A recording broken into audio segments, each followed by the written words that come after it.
Hi everyone, welcome back to my channel. Software testing का ये video series है। तो मेनली जो फोकस करेंगे वो करेंगे मैनुअल सॉफ्टवेयर टेस्टिंग पे। तो चलिए स्टार्ट करते हैं। तो अगर हम सॉफ्टवेयर के डेफिनेशन की बात करें तो software is a collection of instruction, data, command या कंप्यूटर प्रोग्राम जो कि कंप्यूटर को ये बताता है कि क्या टास्क परफॉर्म करना है, राइट। तो वो हो गया आपका सॉफ्टवेयर। अब जब हमारा जो सॉफ्टवेयर होता है, जब हम किसी भी सॉफ्टवेयर को बनाते हैं ना, तो बनाने के बाद हम उस सॉफ्टवेयर की क्या करते हैं, टेस्टिंग करते हैं। अब यहाँ पर बात आ गई सॉफ्टवेयर टेस्टिंग की। तो देखो, अगर आप बात करें सॉफ्टवेयर टेस्टिंग की, तो सॉफ्टवेयर टेस्टिंग क्या होता है, बेस्ड ऑन क्लाइंट रिक्वायरमेंट। ठीक है, क्लाइंट ने क्या बनाने के लिए बोला है और जो हमने बनाया है, क्या वो दोनों चीज़ें मैच कर रही हैं। तो बेस्ड ऑन क्लाइंट रिक्वायरमेंट अगर आप किसी सॉफ्टवेयर की टेस्टिंग करते हो, उसको क्या बोलते हैं, सॉफ्टवेयर टेस्टिंग बोलते हैं। ठीक है, तो सॉफ्टवेयर टेस्टिंग में मेनली हम क्या करते हैं, जो सॉफ्टवेयर हमने बना रखा है ना, उस सॉफ्टवेयर को हम चेक करते हैं कि क्या ये प्रॉपर सही से काम कर रहा है या नहीं कर रहा है, इसमें कोई डिफेक्ट है, कोई एरर तो नहीं है। तो अगर है तो हम उसका पता लगाएं और फिर उस चीज़ को फिक्स करें। ठीक है, ताकि कोई गड़बड़ ना हो, हमारा सॉफ्टवेयर अच्छे तरीके से चलता रहे। तो ये क्या होगी, सॉफ्टवेयर टेस्टिंग। तो इसके लिए वो आपका सॉफ्टवेयर अच्छी तरीके से चलता रहे, इसके लिए हम क्या करते हैं, उसकी टेस्टिंग करते हैं। और ये जो पूरा प्रोसेस होता है उसको क्या बोलते हैं, सॉफ्टवेयर टेस्टिंग। ठीक है, तो इसका एक और डेफिनेशन है, आप क्या कह सकते हो कि software testing is a process of executing the application with the intent of finding the defect. ठीक है, by comparing the output behaviour of the application with expected behaviour. Okay, तो हम क्या करते हैं कि हमें क्या बनाना है और जो हमने बनाया है कि क्या ये वैसा ही काम कर रहा है जैसा हम चाहते हैं या जैसा क्लाइंट चाहता है। ठीक है, तो उस वजह से हमारे पास क्या होता है, एक एक्सपेक्टेड बिहेवियर होता है कि सपोज अगर हम दो नंबर को ऐड कर रहे हैं तो उनका रिजल्ट क्या आना चाहिए। सपोज 1 और 1 को ऐड करेंगे तो 2 आना चाहिए, तो 2 इज़ हमारा एक्सपेक्टेड बिहेवियर। तो हमने जो सिस्टम बनाया है उसमें अगर हम 1 और 1 हम दे रहे हैं तो क्या 1 1 का एडिशन 2 होगा या नहीं होगा। तो इस तरीके से छोटा सा एक कंपेरिजन इसमें करते हैं। तो अगली जो हेडिंग है हमारी, बेनिफिट क्या है, आपके सॉफ्टवेयर टेस्टिंग के बेनिफिट क्या है। तो अगर हम सॉफ्टवेयर बेनिफिट की बात करें, वैसे तो बहुत सारे बेनिफिट है, बट यहाँ पर हम कुछ सेलेक्टेड बेनिफिट मैं आपको बता दे रहा हूँ कि सबसे पहला जो है कि finding the defect before delivery. Software को क्लाइंट को देने से पहले उसमें सारे डिफेक्ट हैं उनको फिक्स कर लो, उनको सॉल्व कर लो। ठीक है, उसके बाद gains the confidence about quality and to prevent defect. ठीक है, आप अगर उसमें हम टेस्टिंग करेंगे तो हम क्या कर रहे हैं, हम प्रिवेंट कर रहे हैं डिफेक्ट, ताकि इन फ्यूचर अगर क्लाइंट उसको यूज़ कर रहा है सॉफ्टवेयर को तो उसको डिफेक्ट ना मिले। तो वो सारी चीज़ें हम क्या करते हैं, पहले ही टेस्टिंग प्रोसेस में सारी चीज़ें हम चेक कर लेते हैं, हर एक चीज़ बिगिनिंग से लेके एंडिंग तक, टू द पॉइंट कि क्या सारी फंक्शनलिटी सही से काम कर रही है या नहीं। ठीक है, तो ये सारी चीज़ें करने के बाद, टेस्टिंग प्रोसेस गुजरने के बाद, तो हमारा सॉफ्टवेयर जो है क्लाइंट को डिलीवर हो जाता है ताकि वो यूज़ कर सके उसको। तो टेस्टिंग से ही पॉसिबल है कि हम प्रिवेंट कर सकते हैं डिफेक्ट को, इन फ्यूचर वो ना आए। ठीक है, and then last one is ensure the requirement are deliver to the client. और आपको क्या क्या क्या यहाँ पे इंश्योर करना है कि क्लाइंट जैसा चाहता था वैसा ही सिस्टम आप उसे डिलीवर कर रहे हो आफ्टर टेस्टिंग। ओके, तो हमारा अगला जो टॉपिक है वो है what is software quality. Software quality से आप क्या समझते हो। देखो, जो सॉफ्टवेयर क्वालिटी होता है, बेसिकली हमने जो सॉफ्टवेयर बनाया है, ठीक है, और जिसको हम डिलीवर करने वाले हैं क्लाइंट को, तो आपको क्या करना है, delivery a bug free application and deliver on time with all requirement. ठीक है, तो अगर आपका एप्लीकेशन बग फ्री है और टाइम पे क्लाइंट को मिल जाता है, तो यहाँ से आपके सॉफ्टवेयर की क्वालिटी इंप्रूव होती है। ठीक है, कि हाँ भाई, ये फला फला कंपनी है जिसके सॉफ्टवेयर काफ़ी अच्छे हैं, हम भी यूज़ कर रहे हैं, टाइम पे दे देते हैं, बंदे भी अच्छे हैं और अच्छा एप्लीकेशन बनाते हैं। ठीक है, तो इससे क्या होगी, आपके ही कंपनी का रेपो बढ़ रहा है ना। ठीक है, तो क्वालिटी इंक्रीज हो रही है। अगर हम सॉफ्टवेयर टेस्टिंग की बात करें तो आपको पता है कि क्लाइंट की रिक्वायरमेंट के हिसाब से हम किसी एप्लीकेशन को टेस्ट कर रहे हैं, तो ये क्या हो गया, सॉफ्टवेयर टेस्टिंग। अब सॉफ्टवेयर टेस्टिंग के भी टाइप होते हैं। सॉफ्टवेयर टेस्टिंग के 2 टाइप होते हैं मेनली। जो पहला होता है वो होता है आपका मैनुअल टेस्टिंग, और जो दूसरा टाइप होता है वो होता है ऑटोमेशन टेस्टिंग। तो जो आपका मैनुअल टेस्टिंग होता है ना, इसमें हम क्या करते हैं, इसमें हम सॉफ्टवेयर की टेस्टिंग करते हैं बाय ह्यूमन इंटरेक्शन। कोई बंदा वहाँ पे जाके, जैसे कि रजिस्ट्रेशन फॉर्म है, तो एक बंदा वहाँ पे बैठ के प्रॉपर रजिस्ट्रेशन फॉर्म पे सारा डेटा एंट्री करेगा, वो लॉगिन बटन पे क्लिक करेगा, फिर वो चेक करेगा कि रिकॉर्ड डेटाबेस में सेव हो रहा है या नहीं हो रहा है। तो क्या वहाँ पर एक बंदे की ज़रूरत पड़ेगी, एक ह्यूमन इंटरेक्शन की ज़रूरत पड़ेगी मैनुअल टेस्टिंग में। और वहीं पर जो ऑटोमेशन टेस्टिंग होता है, वहाँ पर आपको एक टूल की हेल्प लगती है। जैसे कि फॉर एग्जांपल बहुत ही फेमस है सेलेनियम। सेलेनियम क्या, एक ऑटोमेशन टूल है जिसमें कि आपको क्या करना पड़ता है, स्क्रिप्ट या कोड लिख देना होता है, फिर वो कोड एग्जीक्यूट कर होता है और वो कोड जाके आपके एप्लीकेशन को टेस्ट करेगा। ठीक है, with the help of code आप लिखते हो, कोड एग्जीक्यूट करते हो। अब ये कोड की रिस्पॉन्सिबिलिटी है कि वो ब्राउज़र ओपन करे, उसमें आपका एप्लीकेशन आएगा, वहाँ पर रजिस्ट्रेशन फॉर्म ओपन होगा और हर एक टेक्स्ट बॉक्स में वो डेटा एंटर करेगा और लॉगिन बटन या रजिस्ट्रेशन बटन वो सब क्लिक करेगा, और फिर वो ये इवेलुएट करेगा कि रिकॉर्ड आपका सेव हुआ या नहीं, सक्सेसफुल मैसेज आया या नहीं। ठीक है, तो सारी चीज़ें क्या करते हैं, with the help of tool, तो वो ऑटोमेशन हो गया। अब यहाँ पे अगर टेस्टर या यूज़र या कर ले कि ह्यूमन इंटरेक्शन हो रहा है तो दैट इज़ मैनुअल टेस्टिंग होती है आपकी। तो मैनुअल टेस्टिंग में आप एक बंदा रहेगा, वो खुद सारी चीज़ें करेगा मैनुअली, इसीलिए उसको क्या बोलते हैं, मैनुअल। अब अगर हम यहाँ पे टाइप ऑफ मैनुअल टेस्टिंग की बात करें, so just a minute, type of manual testing. तो type of manual testing, basically यहाँ पे मैनुअल टेस्टिंग जो होती है आपकी वो दो तरीके की होती है। नंबर 1 जो होता है वो आपका होता है वाइट बॉक्स टेस्टिंग। ओके, तो this is white box testing. और वहीं पर जो दूसरा होता है आपका ब्लैक बॉक्स टेस्टिंग। ठीक है, अगर हम मैनुअल टेस्टिंग के टाइप की बात करें तो ये दो तरीके का होता है। पहला होता है वाइट बॉक्स टेस्टिंग, दूसरा होता है ब्लैक बॉक्स टेस्टिंग। तो जैसा इसका नाम है वाइट, वाइट का मतलब क्या, बिल्कुल ट्रांसपेरेंट, आपका एप्लीकेशन बिल्कुल भी ट्रांसपेरेंट हो, उसके इंटरनल पोर्शन में क्या है, क्या कोड लिखे गए, सब कुछ एकदम ट्रांसपेरेंट, तो इसीलिए इसका नाम क्या दिया गया, वाइट बॉक्स। ठीक है, ब्लैक बॉक्स का मतलब क्या है, अंदर क्या है मुझे नहीं, कुछ नहीं पता, एकदम ब्लैक, मुझे कुछ दिख ही नहीं रहा है। ठीक है, ब्लैक बॉक्स में क्या होता है कि हमें इंटरनल स्ट्रक्चर, इंटरनल कोडिंग से कोई लेना देना नहीं है। हमारे पास क्या आएगा, एक यूज़र UI आएगा ना, हमारे पास क्या, एक UI ब्राउज़र पे हम एप्लीकेशन को ओपन करेंगे, फिर सपोज अगर वेबसाइट है तो ब्राउज़र पे ओपन करेंगे, हमारे सामने एक UI आएगा और वहाँ पे हमने जो भी, अगर हमें रजिस्ट्रेशन फॉर्म है हमारे सामने तो हम उसमें डेटा इंटर करेंगे और हम ये चेक करेंगे कि हमने इंटर किया डेटा, सबमिट किया, रिकॉर्ड हमारा डेटाबेस में स्टोर हुआ या नहीं हुआ, हमें एरर मैसेज आए या सक्सेसफुली मैसेज आए, तो हमारा आउटपुट जो है वो हमारे लिए मायने रखता है। हमने इनपुट दिया और उसके बाद हम चाहते हैं एक्सपेक्टेड आउटपुट हमें मिलना चाहिए एप्लीकेशन से, अगर वो हमें मिल रहा है इट मीन्स ये ब्लैक बॉक्स टेस्टिंग हो गई। ठीक है, वाइट बॉक्स में क्या होता है, वाइट बॉक्स में बिल्कुल ट्रांसपेरेंट, कोड क्या है, कैसे काम कर रहा है, ठीक है, हर एक चीज़ आपको देखना है। तो इसीलिए यहाँ पर क्या होता है, अगर आपसे कोई पूछता है कि भाई वाइट बॉक्स टेस्टिंग क्या है, तो आप बोल सकते हो कि testing done by developer related to code level, तो it is known as white box testing. ठीक है, तो यहाँ पर आप क्या कर सकते हो, यहाँ पे मेंशन कर सकते हो एक line, testing done by developer, ठीक है, related to code level. Okay, तो ये आपका क्या हो जाएगा, ये आपका हो जाएगा white box testing. Testing done bye tester which is functionality. Okay, तो आप यहाँ से ऐसे रिलेट कर सकते हो इसको। वाइट बॉक्स में क्या होता है, टेस्टिंग डन बाय डेवलपर, जो कि कोड लेवल टेस्टिंग होती है। और वाइट बॉक्स में क्या होता है, ये एक तरह की टेस्टिंग है जिसको डेवलपर परफॉर्म करते हैं, जिसमें कि वो कोड लेवल टेस्टिंग परफॉर्म करते हैं। और ब्लैक बॉक्स में क्या होता है, आपको सिर्फ इनपुट देना है और आपका जो आउटपुट आएगा, एक्सपेक्टेड आउटपुट, आपको उस पर फोकस करना है कि both are as per the client requirement या नॉट। ठीक है, अगर हम बात करें ब्लैक बॉक्स टेस्टिंग की, तो यहाँ पर देखो जो आपका ब्लैक बॉक्स है, इसके एक टाइप है आपका फंक्शनल टेस्टिंग और इसका एक दूसरा टाइप जो है वो है नॉन फंक्शनल टेस्टिंग। ठीक है, तो ये आपके ब्लैक बॉक्स के क्या हैं, ये टाइप है। तो इसको आप इस तरीके से बॉक्स में डाल सकते हो, ये ठीक है, ये आपके ब्लैक बॉक्स के टाइप हो गए। अब यहाँ पर जो फंक्शनल टेस्टिंग होती है वो क्या होती है, हम उस पर देख लेते हैं। बेसिकली जो फंक्शनल टेस्टिंग होती है वो एक एक फंक्शनलिटी को चेक करते हैं। ठीक है, जैसे कि लॉगिन फंक्शनलिटी, तो वो एक तरह का फंक्शनल टेस्टिंग हो गया। तो अब अगर हम फंक्शनल टेस्टिंग के टाइप की बात करें तो फंक्शनल टेस्टिंग का टाइप होता है, पहला होता है आपका स्मोक टेस्टिंग। ओके, और नंबर 2 आपका हो जाता है रीटेस्टिंग, और नंबर 3 आपका हो जाता है रिग्रेशन टेस्टिंग,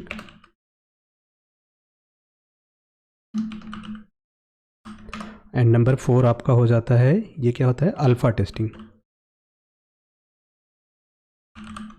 और नंबर 5 आपका हो जाता है जिसको हम बोलते हैं बीटा टेस्टिंग। ओके, तो ये सारे टाइप हैं आपके फंक्शनल टेस्टिंग के। और उसके बाद बीटा टेस्टिंग के बाद फाइनली आप क्या करते हो, लाइव या प्रोडक्शन एनवायरनमेंट पे चले जाते हो। ठीक है, अब वहीं पर अगर हम नॉन फंक्शनल टेस्टिंग की बात करें, इसके टाइप की बात करें, तो यहाँ पर पहला होता है जो जिसको बोलते हैं हम क्या, परफॉर्मेंस। ठीक है, और परफॉर्मेंस टेस्टिंग जो दूसरा होता है जिसको बोलते हैं हम सिक्योरिटी टेस्टिंग। ठीक है, तो नॉन फंक्शनल में ये दो चीज़ें होती हैं, परफॉर्मेंस टेस्टिंग और सिक्योरिटी टेस्टिंग। जब भी हम कोई सॉफ्टवेयर बनाते हैं तो हमारे पास होते हैं सॉफ्टवेयर मॉडल्स। ठीक है, क्या होते हैं? Software model. अब ये सॉफ्टवेयर मॉडल, कई सारे सॉफ्टवेयर मॉडल हैं, इनको आप ऐसे कर सकते हो। एक आपका मॉडल होता है जिसको हम क्या बोलते हैं? जिसको बोलते हैं SDLC, ठीक है। और एक आपका मॉडल होता है जिसको हम क्या बोलते हैं? जिसको हम बोलते हैं STLC, ठीक है। अब ये दो तरीके के मॉडल हैं अपने पास, ठीक है। एक है software development life cycle model और दूसरा क्या है? Software test life cycle model, ठीक है। तो जब हम सॉफ्टवेयर को डेवलप करते हैं, बनाते हैं, तो हम ये वाला मॉडल यूज़ करते हैं सॉफ्टवेयर के डेवलपमेंट के लिए। इसके अंदर भी बहुत सारी कैटेगरी हैं, जैसे कि एक आपका आता है वाटरफॉल मॉडल, फिर आपका इटरेशन मॉडल, ठीक है, spiral model, rapid development model, agile model, तो बहुत सारे मॉडल हैं। और ये जो है आपका software test life cycle model, इसमें क्या होता है? जब हम किसी सॉफ्टवेयर की टेस्टिंग करते हैं ना, जब हम टेस्टिंग करते हैं तो उस टाइम पे हम ये यूज़ करते हैं टेस्टिंग प्रोसेस के लिए, ठीक है। हम STLC कब यूज़ करते हैं? सॉफ्टवेयर के टेस्टिंग प्रोसेस के लिए, ओके।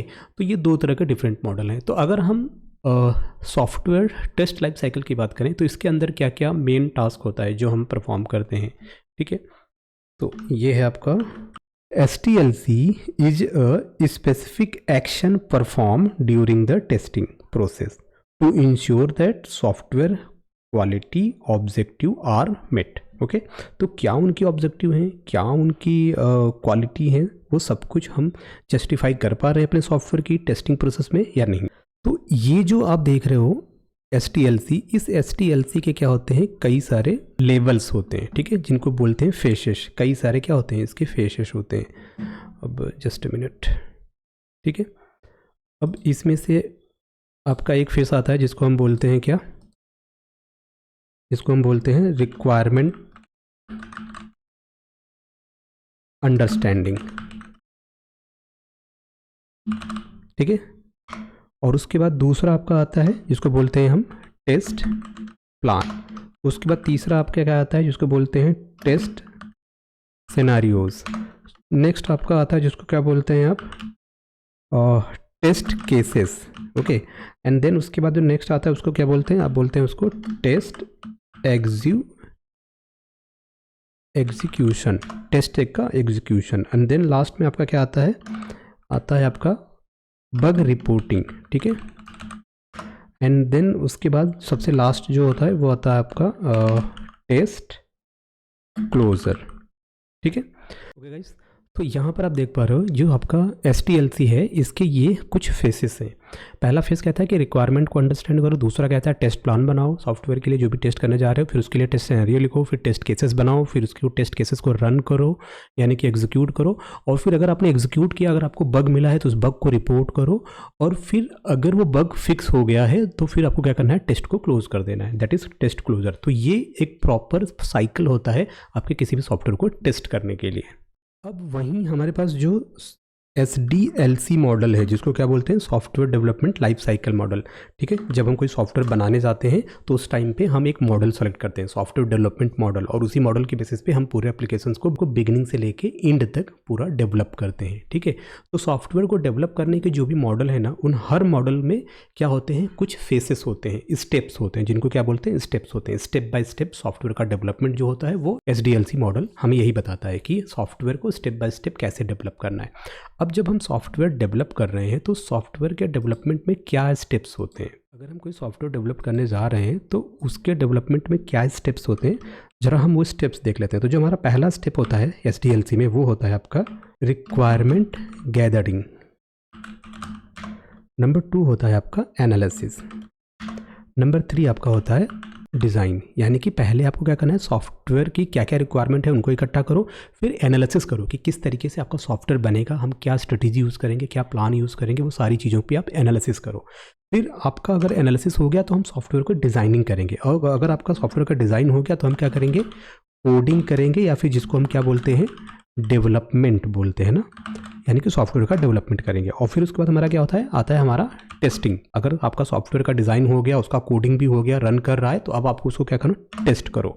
तो दैट इज़ टेस्टिंग। एक बार अगर टेस्टिंग आपके हो गया आपके सॉफ्टवेयर का, तो आपको क्या करना है, आपको करना है डिप्लॉयमेंट करना है आपके सॉफ्टवेयर का, या फिर इसको क्या बोलते हैं, आप बोलते हैं ना प्रोडक्शन पे हमने सॉफ्टवेयर को अपलोड कर दिया या सर्वर पे अपलोड कर दिया। देन लास्ट में आपका आता है, आपको क्या करना पड़ेगा, मेंटेनेंस करना पड़ेगा ना, या फिर आपको सपोर्ट प्रोवाइड करना पड़ेगा इन फ्यूचर अगर कुछ भी प्रॉब्लम होती है आपके एप्लीकेशंस में। ये कुछ आपके सॉफ्टवेयर डेवलपमेंट मॉडल के स्टेप्स हैं, डेवलपमेंट लाइफ साइकिल है, उसके अंदर ये सारे फेसेस आते हैं और हर फेस का अपना एक काम होता है। ठीक है, जैसा इनका हेडिंग है, नाम है, उस तरीके से इनका काम भी होता है। ठीक है, अब आपको तो पता है सॉफ्टवेयर क्या है। सॉफ्टवेयर क्या है, कलेक्शन ऑफ इंस्ट्रक्शन जो कि एक पर्टिकुलर टास्क परफॉर्म करता है, जो कि कंप्यूटर को बताता है कि क्या हमें टास्क परफॉर्म करना है। अब यहाँ पर देखो एक चीज़ क्या होती है कि ये जो आपके यहाँ पर आप देख रहे हो कि आपने क्या किया, रिक्वायरमेंट गैदरिंग, एनालिसिस और डिज़ाइनिंग। ठीक है, रिक्वायरमेंट गैदरिंग, एनालिसिस और ये डिज़ाइनिंग, ये जो तीनों टास्क होते हैं इसके लिए कौन जिम्मेदार होता है या फिर कौन रिस्पॉन्सिबल होता है। इसके लिए रिस्पॉन्सिबल आपके होते हैं बिजनेस एनालिस्ट जो होते हैं, ठीक है, वो रिस्पॉन्सिबल होते हैं, और साथ ही साथ आपका जो प्रोजेक्ट मैनेजर होते हैं वो रिस्पॉन्सिबल होते हैं इन दोनों चीज़ों के लिए। ठीक है, ठीक है। अब वहीं पर आपका क्या बच जाता है, कोडिंग। तो आपको पता है जो कोडिंग होते हैं, कोडिंग के लिए कौन जिम्मेदार है, कोडिंग के लिए जिम्मेदार होते हैं आपके डेवलपर। तो यहाँ पर क्या आएगा, डेवलपर। डेवलपर क्या करेंगे, आपके सॉफ्टवेयर की जो भी कोडिंग होगी वो कोडिंग करेंगे। अब बट जो टेस्टिंग की बात आई, तो टेस्टिंग कौन करेगा, सॉफ्टवेयर की टेस्टिंग कौन करेगा, टेस्टर करेगा। तो यहाँ पर आप चाहे मैनुअल टेस्टर हैं या ऑटोमेशन टेस्टर हैं, यहाँ पर आपकी जिम्मेदारी जो होगी सॉफ्टवेयर को टेस्ट करने की, वो यहाँ पर आ गई एज अ टेस्टर। ठीक है, आप क्या करोगे, सॉफ्टवेयर को टेस्ट करोगे। फिर यहाँ पर क्या है, डिप्लॉयमेंट का जो काम होगा, ये जो भी आपके डेवऑप्स वाले होंगे या फिर जो भी आपकी डेवलपमेंट या कॉन्फ़िगरेशन टीम होगी, ये वो वाला काम, वो सब काम करेंगे इसकी। ठीक है, एंड देन आप यहाँ पर ये रख लो। तो डिप्लॉयमेंट के लिए आपके पास एक टीम होगी, चाहे तो आप बोल सकते हो डेवऑप्स वाले बंदे काम करेंगे, या फिर जो भी आपकी डिप्लॉयमेंट वाली टीम होगी, या फिर जो आपकी कॉन्फ़िगरेशन जो टीम होगी वो ये काम करेगी, सॉफ्टवेयर को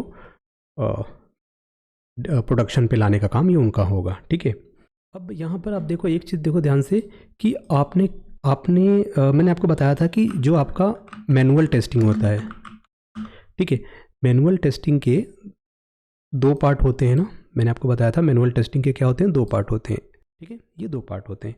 अब ज़रा इनको आप एक बार देख लो, ये आपका हो गया वाइट बॉक्स टेस्टिंग और ये आपका हो गया ब्लैक बॉक्स टेस्टिंग।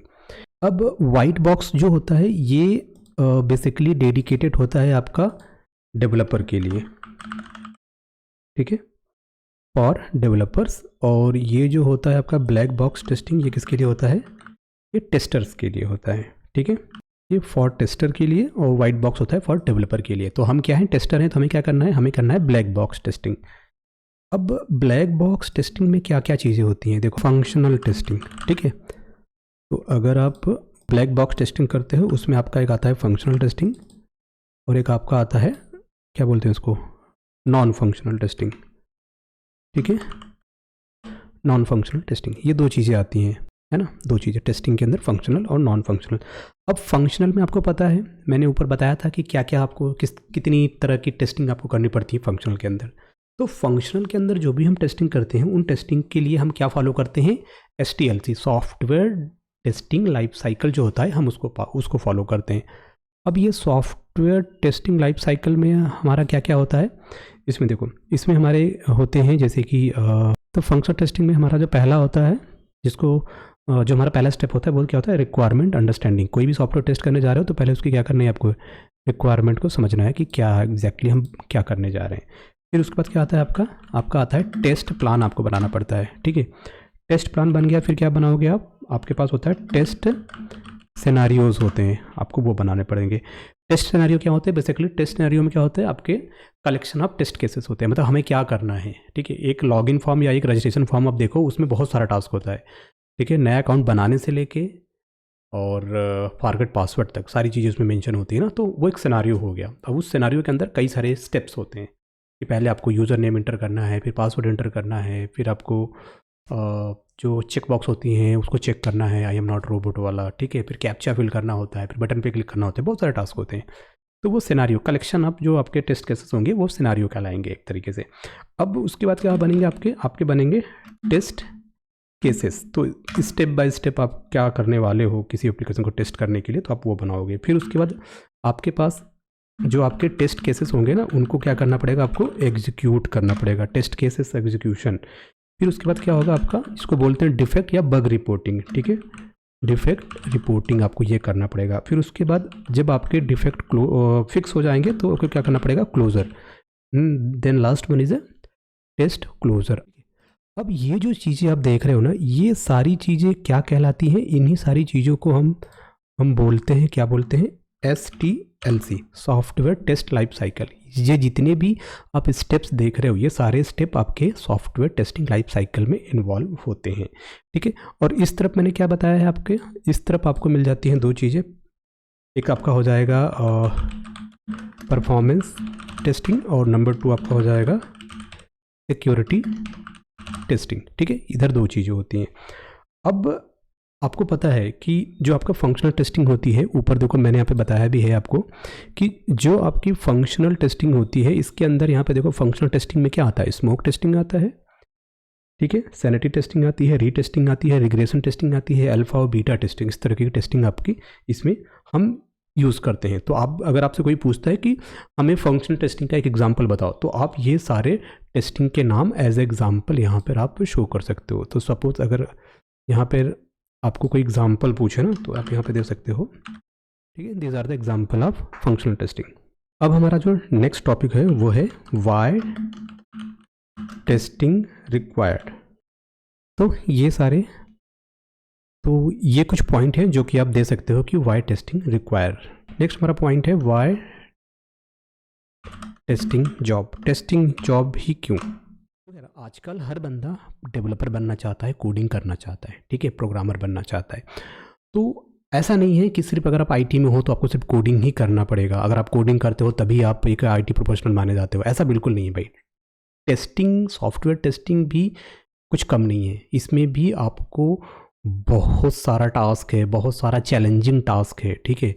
लोगों को लगता है ना टेस्टिंग आसान है, तो भाई एक बार करके देखो, ठीक है, ऐसा नहीं है। टेस्टिंग में भी आपको कोडिंग करना पड़ता है। जो लोग सेलेनियम करते हैं उनसे पूछो, सेलेनियम में आपको पूरा का पूरा जावा का कोड ही करना है, ठीक है। तो अगर आपको उसके लिए आपको जावा पढ़ना पड़ेगा, क्योंकि अगर जब तक आप जावा नहीं सीखोगे तब तक आप सेलेनियम में कोड नहीं कर पाओगे, ठीक है। और जब तक आप कोड नहीं कर पाओगे तब तक आप सेलेनियम के थ्रू एप्लीकेशन को टेस्ट नहीं कर पाओगे। API टेस्टिंग, बहुत सारी चीज़ें हैं, तो टेस्टिंग को आप कम मत समझो, ठीक है। तो सबसे पहला जो मतलब मुझे जो लगता है कि सबसे पहले आप क्या कर सकते हो, तो software tester are made for challenging work environment. You can enjoy every day of work, flexible and fun work environment. It is a secure career path. कोई भी सॉफ्टवेयर डेवलप हुआ है तो टेस्ट तो होना ही है, तो जाहिर सी बात है इसमें आपको बहुत सारा कैरियर ऑप्शन मिल सकता है टेस्टिंग में। और सॉफ्टवेयर टेस्टिंग के लिए आपको ज़रूरी नहीं है कि आप कंप्यूटर साइंस बैकग्राउंड से हो, आप किसी भी बैकग्राउंड से हो, आपको सॉफ्टवेयर टेस्टिंग का नॉलेज होना चाहिए, ठीक है। आप इजीली सॉफ्टवेयर टेस्टिंग कर सकते हो। सो बहुत सारे रीज़न हैं सॉफ्टवेयर टेस्टिंग के, तो बहुत सारे रीज़न हैं सॉफ्टवेयर टेस्टिंग जॉब को कि क्यों आपको करना चाहिए। अब हम बात करेंगे सॉफ्टवेयर टेस्टिंग में क्या क्या रोल और रिस्पॉन्सिबिलिटीज़ होती हैं। देखो, जब भी आप किसी कंपनी में आप काम करने के लिए जाते हो एज अ टेस्टर, तो सबसे पहले जो आपको रोल मिलता है वो आपको मिलता है टेस्ट इंजीनियर का, ठीक है, टेस्ट इंजीनियर का, जिसको हम क्या बोलते हैं, STE यानी सॉफ्टवेयर टेस्ट इंजीनियर। और सॉफ्टवेयर टेस्ट इंजीनियर का मतलब बेसिकली आप मान के चलो कि अगर आप फ्रेशर हो, तो मान लो आपने रिसेंटली ज्वाइन किया एज ए फ्रेशर, और फ्रेशर से लेके आप तकरीबन 4 साल तक इस पोस्ट पे काम कर सकते हो, या उससे भी कम, मतलब 4 साल या उससे भी कम टाइम तक आप इस पे काम कर सकते हो। जैसे कि अगर आपने कंपनी ज्वाइन किया एज ए फ्रेशर, तो आप जाहिर सी बात है फ्रेशर हैं, तो आप टेस्ट इंजीनियर ही आपका रोल होगा, इनिशियल रोल टेस्ट इंजीनियर। तो अगर आप 4 साल तक कंपनी में काम करते हो कंटिन्यू, तब भी आपका रोल यही रहेगा। या हो सकता है कि आपका टास्क बढ़िया है, आपने बहुत अच्छा काम किया, साल, 1.5 साल या 6 महीने में आपका ये रोल चेंज होता रहता है अकॉर्डिंग टू योर परफॉर्मेंस, कि किस तरीके से आपका परफॉर्मेंस है, ठीक है, टीम में। एंड देन उसके बाद आपका आ जाता है जिसको बोलते हैं क्या, सीनियर टेस्ट इंजीनियर, ठीक है, सीनियर टेस्ट इंजीनियर, ओके। तो इसको बोलते हैं SSTE, सीनियर टेस्ट इंजीनियर। और इसके लिए भी ड्यूरेशन आप ये मान के चलो कि 4 से 6 साल, ठीक है। अगर आप काम करते हो किसी कंपनी में 4 से 6 साल तक के लिए, तो फिर आपका जो रोल होगा वो अपग्रेड हो जाता है सीनियर टेस्ट इंजीनियर, ठीक है।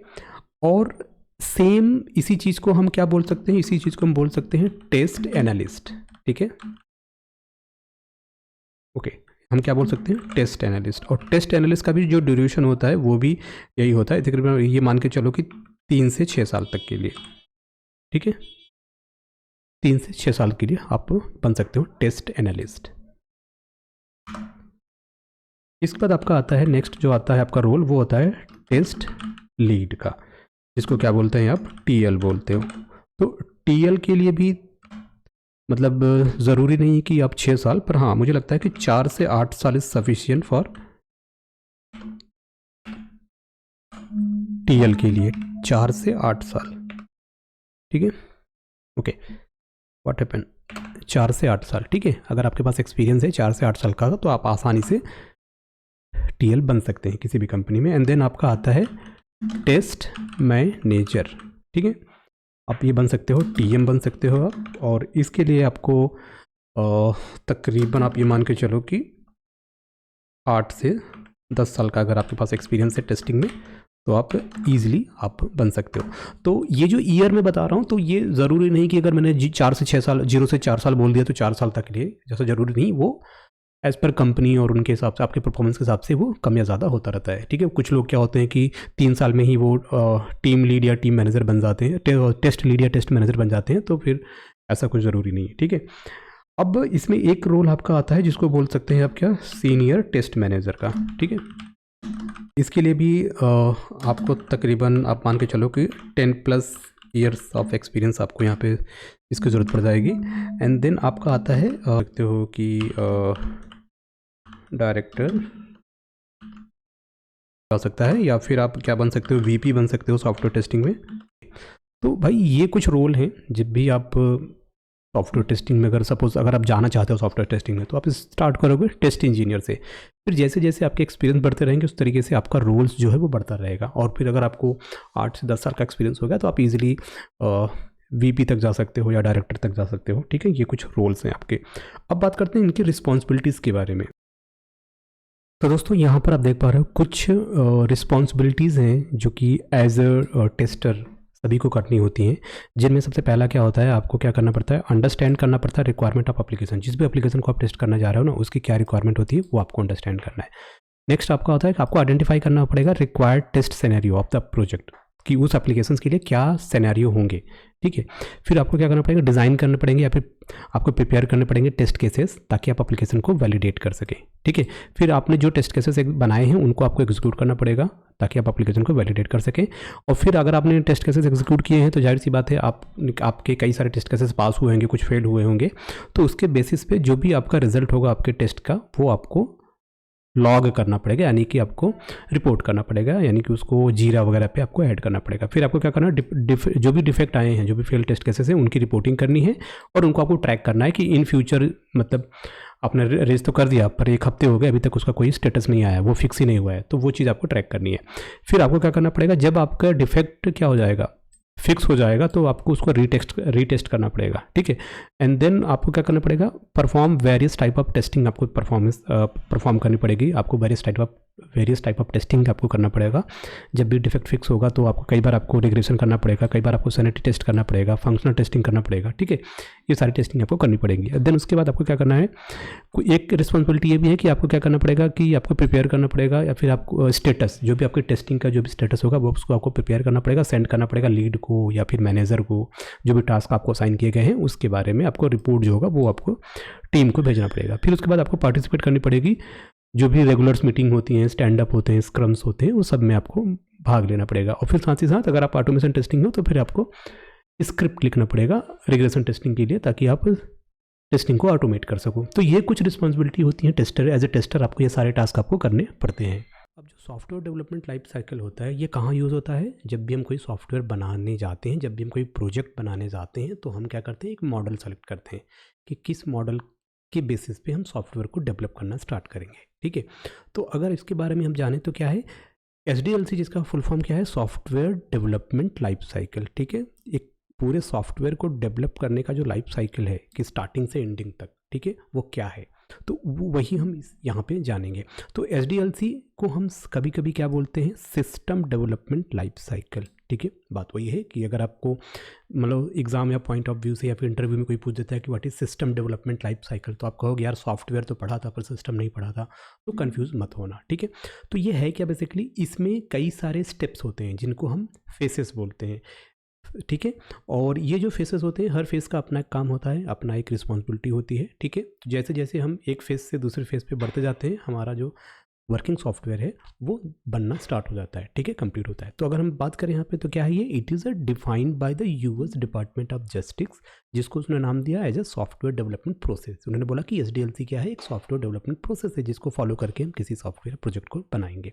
सो it consist of a detail plan describing how to develop a project, how to maintain a project, how to replace and alter और enhance specific software, ओके। तो ये क्या है, ये सॉफ्टवेयर डेवलपमेंट, इसमें proper step होते हैं, हर एक स्टेप्स को आप फॉलो करना होता है, और जैसे जैसे आप स्टेप में आगे बढ़ते जाते हो आपके सॉफ्टवेयर जो है वो डेवलप होना स्टार्ट हो जाता है, ठीक है। अब ये जो सॉफ्टवेयर है ना, मतलब ये जो मॉडल है ना SDLC का, सॉफ्टवेयर डेवलप करने का जो मॉडल है, अब इस मॉडल में अगर आप देखोगे तो कुछ फेसेस होते हैं, जैसे कि ये जो डायग्राम आप देख रहे हो, इस डायग्राम में तो आप देख पा रहे हो काफ़ी सारी चीज़ें हैं, ठीक है, और यही सेम चीज़ें आपके हर SDLC मॉडल में देखने को मिलती हैं। अब वो क्या क्या, वो स्टेप्स बोलते हैं कुछ लोग उसे फेसेस बोलते हैं, तो आप ठीक है देख लेना अपने हिसाब से। तो इसमें आपको बहुत ज़्यादा याद करने की ज़रूरत नहीं है, मेनली यही मेन फेसेस इसमें या फिर स्टेप्स होते हैं। पहला स्टार्टिंग कहाँ से होगी, आपको जो भी सिस्टम बना रहे हैं उसकी रिक्वायरमेंट आप इकट्ठा करो, फिर उसकी एनालिसिस करो, प्लानिंग करो, फिर उसकी डिज़ाइनिंग करो एंड देन कोडिंग करो।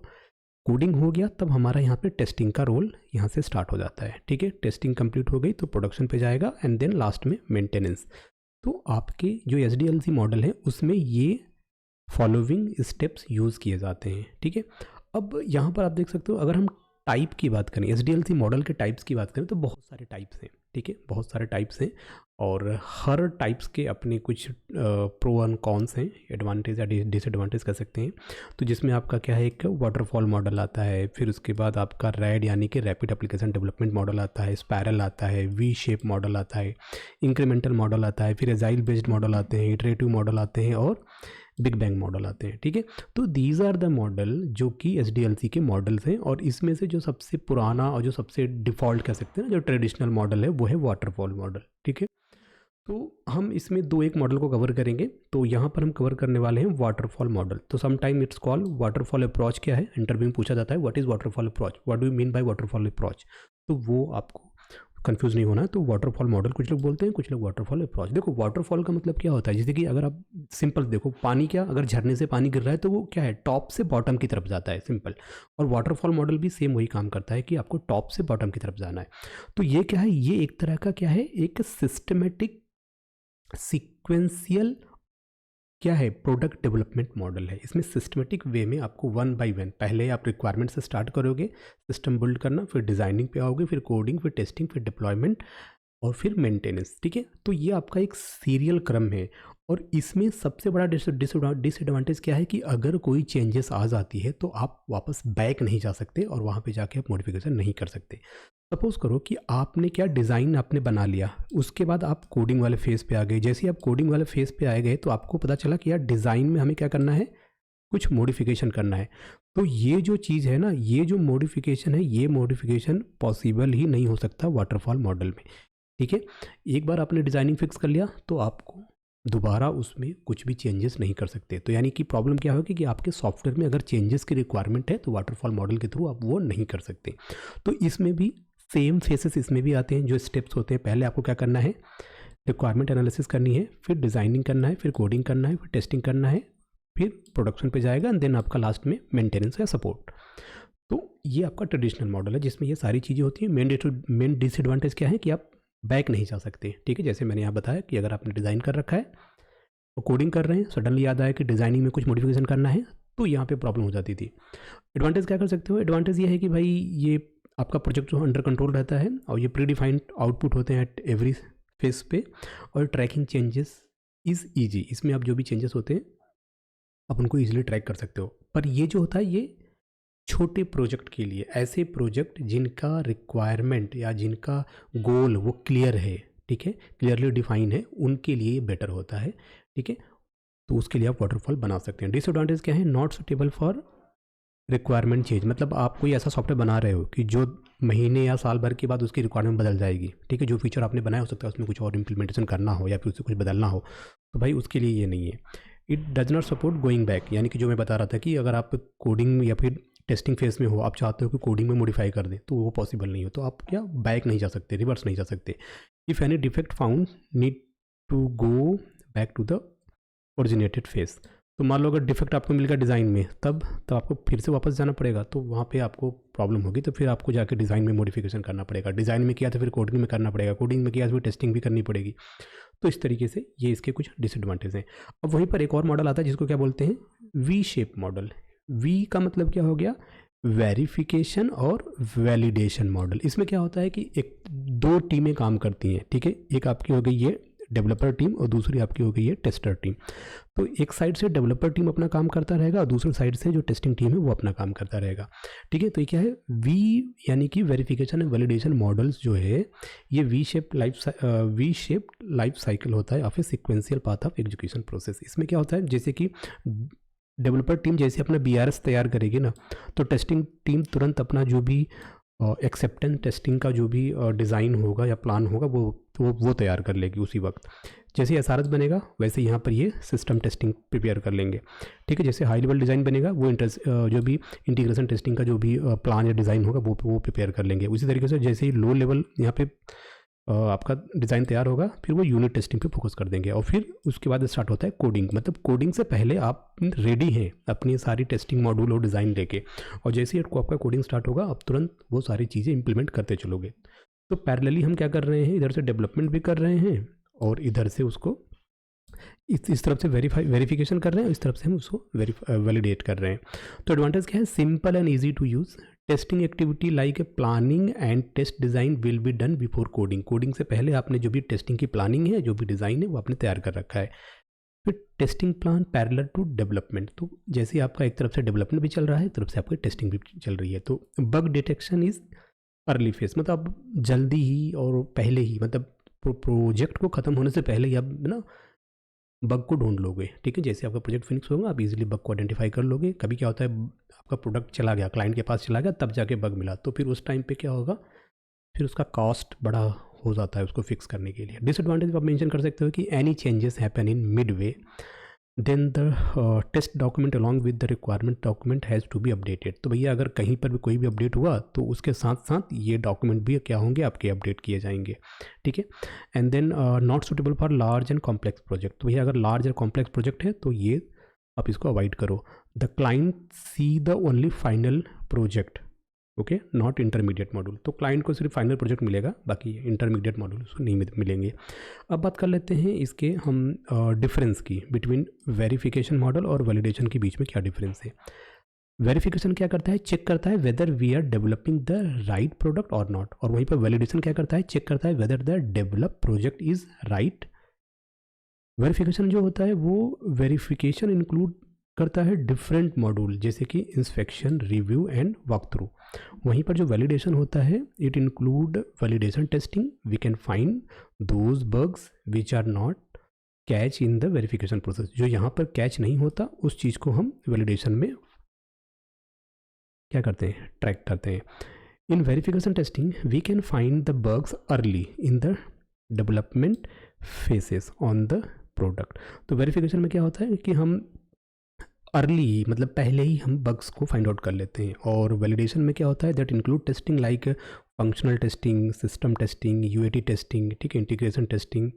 तो इन टेस्टिंग के थ्रू हम क्या करते हैं, जब ये सारे टेस्टिंग होते हैं उस टाइम पे अगर कोई ऐसा बग रह गया कि जो कि वेरिफिकेशन में नहीं मिला तो वो आपको वैलिडेशन टाइम पे मिल जाता है। And the goal of verification is the application and software architecture and specification.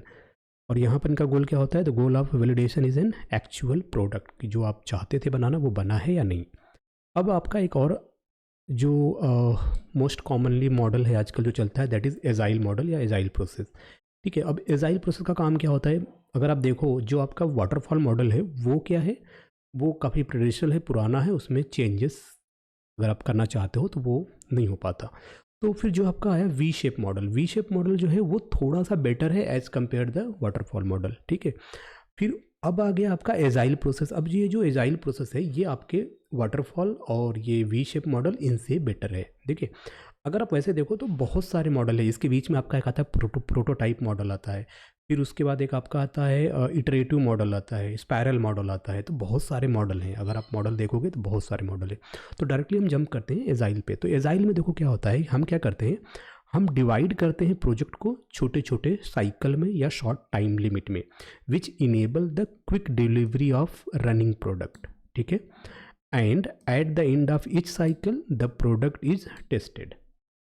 इसमें क्या होता है, देखो इसमें होता क्या है कि मान लो हमारे पास एक बड़ा सा सॉफ्टवेयर है, तो हम क्या करेंगे, इस सॉफ्टवेयर को छोटे छोटे पार्ट में डिवाइड कर देंगे। तो हमने कहा कि ये पार्ट 1 है, ठीक है, और यह उसका पार्ट 2 है। तो आपको क्या करना है, आपको इंडिविजुअली एक एक पार्ट पे काम करना है। तो पहले आपने पार्ट 1 पे काम किया, पार्ट 1 आपका बन गया, फिर लास्ट में आपने टेस्ट किया, फिर हम इसको क्लाइंट के लिए ओपन कर देंगे, लो भैया हमने ये वाला पार्ट बनाया है, अभी तुम लॉग इन और रजिस्ट्रेशन करके चेक कर लो।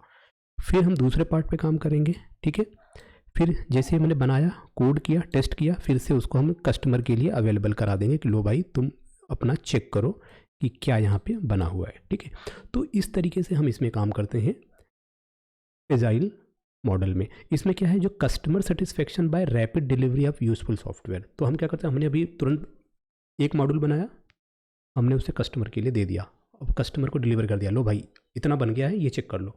तो कस्टमर उस पर काम करने लगता है। ठीक है। तो तुरंत क्या होता है, उधर से बनाया उधर कस्टमर को मिल भी गया, तो रैपिड डिलीवरी आपकी हो जाती है प्रोडक्ट की। तो welcome change in requirement even late in development. तो इसमें क्या होता है कि आप कभी भी कोई भी रिक्वायरमेंट चेंज हो रही है, हम उसका दिल खोल के वेलकम करते हैं, ले आओ भाई बन जाएगा, कोई टेंशन नहीं। ठीक है। तो आप कभी भी उसको अपडेट कर सकते हो, बना सकते हो, ये सबसे अच्छी बात होती है। And then working software is deliver frequently. तो आप क्या कर रहे हो, हर महीने आप छोटे छोटे डिप्लॉयमेंट कर रहे हो, उस एप्लीकेशंस में कुछ नई चीज़ें ऐड कर रहे हो, बना रहे हो, फिर आप उसको कस्टमर के लिए प्रोवाइड कर रहे हो। तो वो क्या होता है, वो उसके लिए ईजी होता है कि उसको भी लगता है कि हाँ भाई हमारे सॉफ्टवेयर पे काम हो रहे हैं, हर दिन हर महीने कुछ नई नई चीज़ें उसमें इंक्लूड की जा रही हैं, यानी कि वर्किंग प्रोग्रेस है। तो उसको फ्रिक्वेंटली डिलीवरी मिलती रहती है सॉफ्टवेयर की कि क्या नए फीचर्स में ऐड हुए हैं।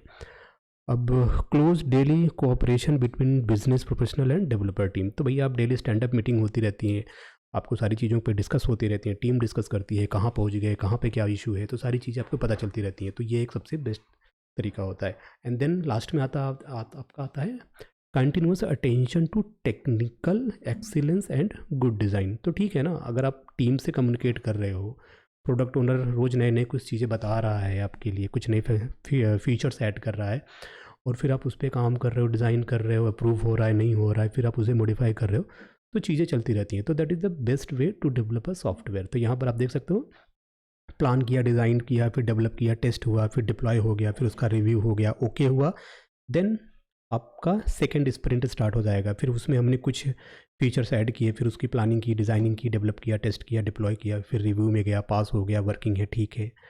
ठीक है। फिर इस तरीके से चलता रहता है जब तक कि आपका पूरा कंप्लीट सॉफ्टवेयर बन नहीं जाता।